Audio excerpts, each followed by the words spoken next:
Today, of course, marks 30 years since the Hillsborough disaster. 96 football fans were killed by the crush at an FA Cup match in Sheffield. On the day of the tragedy, hundreds of Sheffielders stepped forward to help the victims and their families. One of them was Pat Hunt from Bradfield, who volunteered to support the family of Tony Bland. He was from Keighley and, of course, became the 96th and final victim. Ahead of the anniversary, Pat was reunited with Tony's father. This is her story.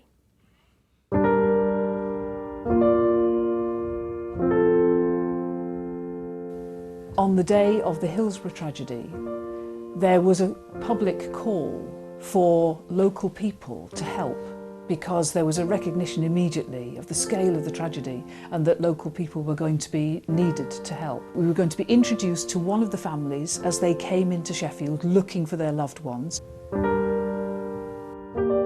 Alan had been watching the match and he knew exactly where his son would be in the crowd because he had a particular position in the cop, the way he always liked to stand. So Alan knew exactly where he would be. So he was sat at home watching on the television, knowing that his son was right in the middle of the tragedy.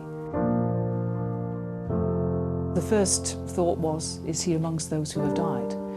And in order to find that out, they had to look at photographs and we were in support, so we were looking at photographs of the 95 victims, which was a profoundly harrowing process, almost impossible.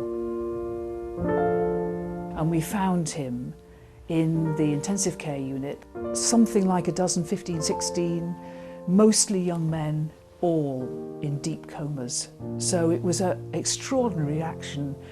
Oh, it's an extraordinary moment where Alan was thrilled, full of relief, very, very emotional to find his son, but it was immediately clear how ill Tony was. We went the following day, and the following day, and the following day, and the following day. We continued to go, and one of the wonderful things that started to happen was that most of the young men in this bay started to recover from their comas, but Tony remained in a deep coma. Within a very short time of starting to support the Bland family, I made my own decision that actually this was work I wanted to do. So I decided at that point to retrain as a psychotherapist, and now I'm working for the professional organisations of psychotherapy at a UK level and also at a European level. And I don't think I would be doing this if it hadn't been for the Hillsborough tragedy. I was very touched when they said that they couldn't have got through the experience without me. It was Alan who said that, which is an extraordinary thing to say. I've phoned Alan last week because I have seen him a couple of times over the years, but I thought that I would like to go and visit if he would wish me to. But it was quite hard to phone because I realise how much I'm stirring up memories whenever they hear my voice. So I phoned and immediately Alan said, "I'm so glad you've called because I've been thinking of calling you." So I have arranged to go and visit them just a few days before the 30th anniversary. Oh. Wonderful to see you. And you.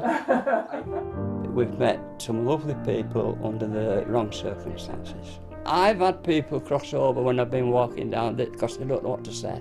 Time and again I was going to give her a ring, but then something else cropped up. But it's lovely to see her again. I opened up, I bet she thought she was married to me in the end. I don't know the way I went on. But she was really good. It's wonderful. It's quite wonderful to come and visit Alan and to see you looking so well and to feel that there's a close connection between us. Wonderful to experience. Oh, you fell at the first. I do remember the incredible amount of support that the people of Sheffield gave in all sorts of small ways. Help, support, warmth, love, tears, because it touched everyone in the city. Yes, it did. Volunteer Pat Hunt, remembering the 96 Hillsborough victims 30 years ago.